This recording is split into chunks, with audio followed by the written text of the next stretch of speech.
According to Canadian media, a majority of the Canadian diplomats working in India outside of Delhi have been evacuated to either Kuala Lumpur or Singapore. Remember, India had requested that extra diplomats be repatriated to Canada, specifically when it comes to Ottawa as well. That's where the request was made.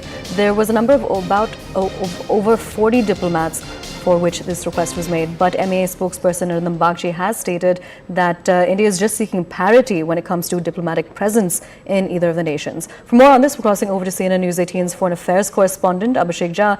Abhishek, these reports this is according to a Canadian media where we're learning that a majority of the Canadian diplomats who were working in India outside of Delhi, they've now been evacuated to either Kuala Lumpur or Singapore. What other details are we getting on this? There has not been any official confirmation from the Canadian side. In fact, the Canadian High Commission in Delhi did not comment on the reports of the media. But there are reports that India has asked several dozen of Canadian diplomats to leave Delhi and other cities where the Canadian consulates are working by 10th of October. And several of these diplomats have been, flown away. And some of them have been landing in Singapore and Kuala Lumpur as well. From there onward, they will decide the journey, whether they are going to be there around for some time or whether they'll be traveling back to Canada. So this is what the latest information has been.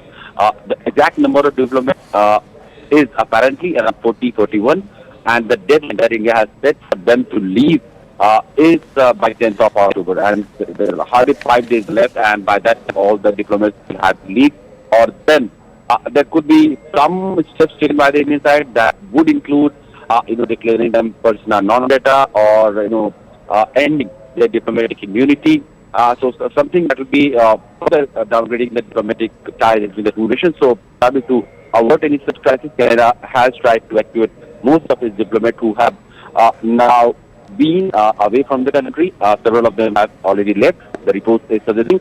And that is largely to ensure that India's demand number of diplomats to prepare the diplomatic strength and numbers by Canadians as well. Abhishek, when it comes to a situation like this between Canada and India, what is diplomatic protocol? Are diplomats allowed to make statements on a situation like this? Normally, they don't make any statements because the Canadian Foreign Ministry and the Prime Minister Trudeau, they have been, in the recent days, they have made several remarks regarding the diplomatic row that has erupted between the two sides, and they have said that they have been in regular contact with India. They would, the Prime Minister of Canada has said that they would like the diplomats to be on the ground because of the Canadians and the families, several of hundreds of families that come and go between India and Canada, where it is from India. There have been multiple flights because of the number of people who have been regularly visiting their families and friends. So this is something that can be impacted with these large number of Canadian diplomats leaving India, and that is a situation that was also raised yesterday in the Ministry of External Affairs briefing, to which Arindam Bagchi, the spokesman, said that the priority of India right now is to ensure parity, rank and strength by the Canadian side, and this is where the focus right now is. All right. Abhishek, I'm going to request that you stay with us because we're now being joined by analyst Sushant Sareen on the line right now. Mr. Sareen, thank you so much for speaking to CNN News 18. There's a breaking input that's just come in. This is all according to Canadian media, where we're learning that reportedly a majority of Canadian diplomats who were working in India outside of Delhi have been evacuated to either Kuala Lumpur or Singapore. How do you see this development? Well, I would imagine that, they had been given a deadline up till the 10th of October, apparently. Again, according to reports, and they might have been pulled out because the government of India had very clearly told them that their diplomatic immunity would end, and given the fact that the government is in some ways accusing them of indulging in activities which are not compatible with their status, which is to say that they are getting involved in internal affairs of India. Clearly, without their immunity, there would be trouble. So I think the Canadians have been pulling out their diplomats right now. This is simply something that the government of India had said right at the outset, that we want parity in the diplomatic presence in both countries. And there is nothing that the Canadians can do about it. Now, if the Canadians are actually so bothered about quote-unquote Canadian citizens. They were not bothered about those Canadian citizens, 300 of them who were blown apart by Khalistani terrorists.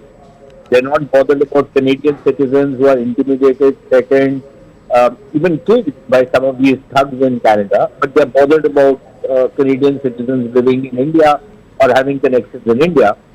And if they're so bothered about them, then they can, figure out other ways in which they can facilitate their travel to Canada and back.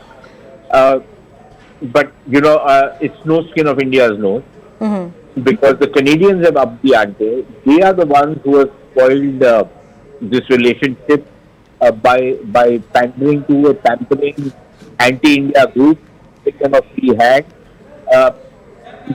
not curbing their activities which are directed against India. And this is not just freedom of speech or freedom of expression. This is far more serious, because these guys are running criminal gangs in India with impunity from enjoying the impunity that they get in Canada. And clearly, there are now increasing suggestions that maybe the Canadian government is deliberately allowing these groups to grow in Canada. And I think the Indians have told them that enough is enough. And the Canadians have actually precipitated this crisis by the scurrilous allegations which they heard. So this is where we are at.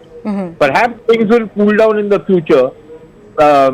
India will climb down, but only if the Canadians start becoming sensitive to India's very serious security concerns. Otherwise, this relationship is in a free fall.